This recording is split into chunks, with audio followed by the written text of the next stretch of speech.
Chris Barber. Chris Barber, he drives the big red truck. He was at the Freedom Convoy, and it's a big day today because tomorrow you're going to learn your sentencing. How are you feeling right now?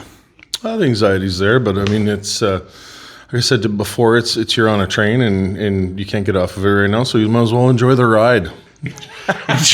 Enjoy the ride. This isn't a good ride. I can't imagine what your family's going through right now. And are you getting a lot of messages from people supporting you?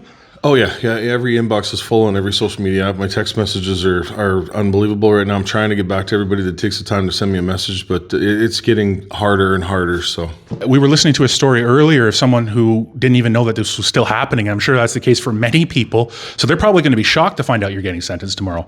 Are you having people reach out to you shocked that this is still happening? I run into a lot of people just in my travels that say, "Holy crap, is that still going on?" Yeah, I've seen a lot of that. It's all right there. We're like mainstream media news for the most part, and still people kind of miss that. Yeah, I mean it's a story that's I think kept away from people, and it falls to the wayside. But I think tomorrow it's going to be top line breaking news, #1 story. Hopefully, maybe people speak out about it. Mr. Pierre Poilievre has spoken out about you guys before. He said that, why are you guys getting this sentence more or less while hardcore criminals are walking away? How do you feel about Pierre saying that? Of empowering, I really appreciate the politicians actually speaking their mind. They can't do anything when it comes to what happens in the courts, but they can at least give an opinion, and that opinion is valid. So. Yeah, I mean, I think a lot of times they try not to do that because it's before the courts. But I think in a case of yours, hardworking guy, Saskatchewan born and raised, nonviolent offenses, you're convicted of mischief and counseling disobeyed court order not committed, I believe, and they want to send you to jail for 8 years. That's pretty tough to take. 8 years away from my family, 8 years away from my animals, my farm. As most people know, I'm a business owner in the province of Saskatchewan. We run an interjurisdictional trucking company. We haul agriculture goods from the U.S. to Canada. We haul a lot of local stuff. We've got 5 trucks on the road. I've got, yard animals at home, 2 mares, horses that I've spent the last few weeks making sure that the hay was properly baled and ready to go in case I'm not there to feed for the winter. So it's been a lot of yard prep and a lot of trucking and a lot of trying to get the paperwork caught up before this day approaches. And, hopefully going forward, my daughter should be able to look after the office side of things or at least work her way through it. And my son has been properly trained on customer relations and looking after loads and dispatching trucks. So I feel like we're okay. We're set up in the event that something unfortunate was to happen. Man, that's hard to hear you say that, but it is unfortunately a reality that could happen tomorrow. And it's really disappointing that this is where our country is. I'm just going to go out and say that I've covered most of this trial with the exception of a couple of days, and I've seen the evidence, and the evidence certainly doesn't justify, I don't even think, a conviction, let alone 8 years in the penitentiary.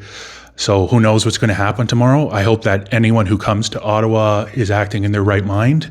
Obviously, you have nothing to do with any of that, but I personally hope not to see craziness. I don't think there will be any, but there's definitely going to be a lot of supporters there. There's going to be a lot of police, maybe a couple of counter protesters. It's going to be a circus, I think. Are you worried about any of that? I don't think I haven't been worried for our safety up until the Charlie Kirk episode in the United States. That was a little bit more hard hitting to me. That there's some people out there that are so filled with hate, and the media and the government's done their best job to try and portray us as demons or evil, and so that would be my only, I guess, nervousness would be somebody that was acting on that. So we're taking precautions, of course. I'm a big guy. I can usually hold my own if it comes down to that, but I can't hold your own against some crazy lunatic with a weapon. So. Well, hopefully it doesn't come to that. I'm thinking it probably won't, but hopefully it doesn't. I'm glad to hear you're preparing and have security in place for that, because you never know. We have a volatile climate. In my comment section, and I've seen some of yours as well, some people who are left-wing oriented are calling you and Tamara terrorists. They don't, or seditionists. They don't even understand what you guys were charged with. They don't understand the facts of the case. They think you caused billions of dollars of damage to Canada. There is an extreme amount of misinformation on the left out there about you guys, about freedom, about whatever happened in Ottawa. There's a lot of misinformation. I'm sure you come across that. How do you deal with it? I usually mock and criticize and ridicule in response. I'm quite the trolling side of me comes out, and I tend to provoke and make fun of them or laugh at them in response. So that's my way of dealing with a lot of this stuff. I just take people back to 2020 and working your way through the pandemic and seeing the amount of people just with their lives basically ruined, and I speak to those people all the time, and I still get the same thing. My grandmother died, on her own in a nursing home. My father, my brother commits suicide. The alcohol abuse, the drug abuse, it was pretty prominent, and the government wasn't relaxing those mandates. They just kept pushing and pushing and pushing to the point where people stood up. And I worked through the pandemic. I'm not a protester. I'm not an activist. I'm just a blue collar. I've never been in a police car up until February of 2022. I've never been in a jail cell. I've never been in the system. Never been in jail. Never been processed. Never had handcuffs on. So this has all been a new experience for me, for the fact that the possibility there that I could see 8 years in federal prison is a little harsh in my opinion, but it is what it is. And we're still standing for all those people that we stood for in February 2022. So yeah, I think that's right. And I can't say that I met people during the Freedom Convoy. I'm born and raised in Ottawa, and I went to the protest. I can't say that I met anyone there who told me that they were there because of you. I think people just saw this group of trucks coming, and they realized that there was an opportunity to have their voice heard, which wasn't something that anyone was really able to do up until that point, like lawsuits thrown away, employers not accommodating people, not accepting religious accommodations or otherwise. And it was a really scary time in our country. So I think that I can certainly appreciate the fact that it could have been anyone in your position who the government just said, we're going to ruin your life. So you mentioned your animals really quick. So there's a really special one, Zippy. Where's Zippy right now? Zippy's at home right now with Jonathan. He's with my son for the next little while. My son will share him with my daughter, Sierra. He's got it. He's happy as long as he's around somebody. And my son Jonathan looks after him. Sierra looks after him. He'll be around the farm. He'll be in the shop. He'll be basically wherever Jonathan is. If Jonathan's in the cab of a truck, Zippy will be right beside him. So he's well looked after. He is getting to be an older dog. So he's 13 years old, and I've been watching his health kind of slowly decrease. So I'm hoping he's okay, regardless of whatever happens there. Well, he certainly has a special attachment to you, so I can't imagine it's 100% the same without you there. I'm surprised to learn that he's 13. Yeah, it's an awesome dog. It's a very popular dog, and it's great that Pierre came out and said what he did. Hopefully more people speak out, because it's wrong what's happening to you and to Tamara. When we see the revolving door, so-called justice in this country, it's hard to take what's said seriously by the Crown and the police and the courts when we can't see that being applied equally, or to certain people just getting off. A lot of different protesters here in Ottawa had a lot of their charges dropped, mischief charges dropped. All the noise fines were recently dropped here for pro-Palestinians. So it's really hard to look at that and think that we have a fair and equal system. Do you want to say something about that? I've had to check my anger or my bitterness in the last number of years. I know we've logged 45,000 kilometers traveling across this country for trial. Over a third of our years now have been gone from home, attending trial or getting ready for the next dates. Countless hundreds of thousands of dollars gone in travel expenses, or not necessarily travel expenses, but lawyer bills.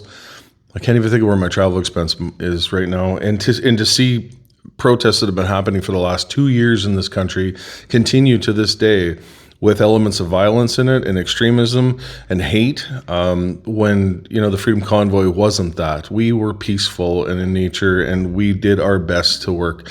If people knew exactly how much time I spent with liaison officers and police officers trying to make sure that any of their concerns were looked after when it come to a vehicle that was parked in a spot where it shouldn't have been parked, the amount of emphasis put on opening up emergency lanes all over the city and working with law enforcement and the city, I think they'd be quite surprised. So. And it's not even like that was your job. Like, you weren't the king of the protest. You just took it upon yourself to say, I can maybe help out here, because I have a social media, maybe some people will listen. But I think it's really important to reiterate, and this is totally my opinion, and it's been my opinion the whole time, that was a 100% grassroots movement where people just came to Ottawa. They said, here's a group of people. There's a large group of people. I can go and have my voice heard. And I saw all kinds of people on those streets. I didn't see signs saying Chris Barber brought me here. Sorry. But I know there's TikTok evidence and stuff where people are saying, hi, Chris, and that. I wasn't 100%. I don't even know if I knew your name at that point. Maybe once you got arrested. But But yeah, no, people were there because we didn't have a voice in our country, and that's not right. And then, you know what, just to iterate on that, you know, there were so many different nationalities, so many different Canadians here from all across the continent. And it wasn't just these, you know, truckers. The truckers may have led the protest, but we had grandmothers, we had police officers, we had you know, health professionals, we had the Sikh community. I remember the Sikh community had a tea tent set up on the side of Albert, I believe it was. You've seen that. I've had people from Honduras cry on my shoulder and tell me about the country and why they left that country to come here and how things were drastically changing and scaring them. So there's, yeah. Yeah, it's a scary time. And I really think, again, I want to just mention that the comments I'm getting where people call you guys terrorists, where they say that convoy cost billions and billions of dollars, this stuff's been thoroughly investigated. There is no massive pocket of hidden money that you or anyone else stole. The money's been seized. There's ongoing other litigation, which is just, yeah, I'll leave that there. But so a story to tell eventually, but there's no grand scheme here. This wasn't like Russia. Like, there's people out there who genuinely believe that this was Russia. I mean, it's very I think I said it already, but the misinformation that's out there is incredible, and it's really driven certain people who are susceptible to listening to that to the edge of madness, and with just dark black hatred in their hearts. They don't know you from a hole in the wall, but they want to see your life ruined. And, you know, like these are the same people probably who, when Charlie Kirk was shot, you know, they're like, well, he kind of deserved it maybe. So this is where we as a society need to look in the mirror and say, oh, wait, somebody put the stop sign up. This is not okay. Our society is in a place that's not okay. And how do we fix this? But yeah, that's a story for another time. But I think I just wanted to take the opportunity to speak to you, and I appreciate you taking the time. This is the day before your sentencing. I mean, I think people can tell. They've seen you maybe on TikTok and other places. We can see that there's that inner contemplation, and I think it was important to do this, and I appreciate it. So thanks for taking the time. I just want one more question. What does Big Red mean to you? What does that truck mean to you?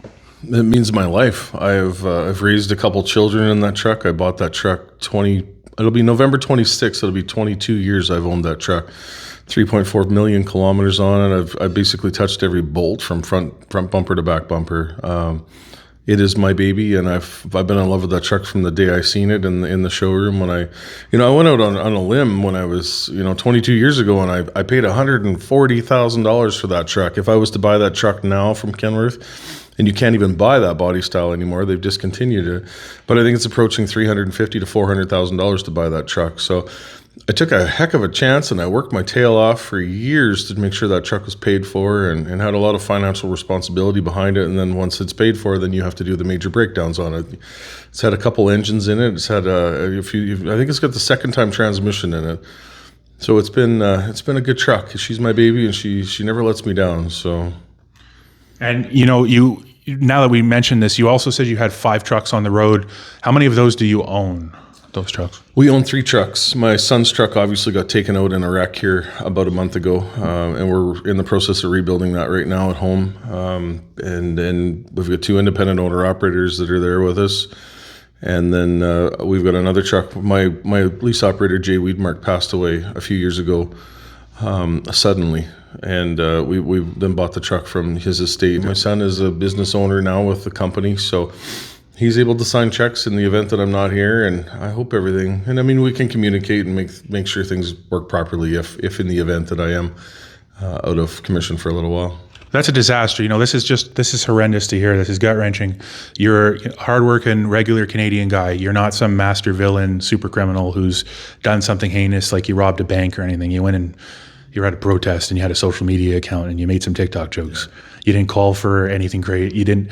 This wasn't on you, but it's being placed on you, and it's vindictive, and it's angry, and that's my opinion, and it's wrong.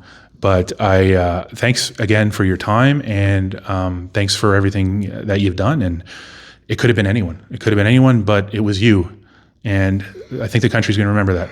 There was a lot of people there. It wasn't just me. There was a lot of people that took part in it, and sometimes those people forget to get mentioned. And I want to thank you for all you do. I do my best to post your stuff and make sure I share it. And you're the voice right now for a lot of people out there. If they don't follow you, continue to follow you. So, Well, thanks, Chris. Anything else you want to say? that should be good. Thank you so much. Thanks, man. Thanks, Sean.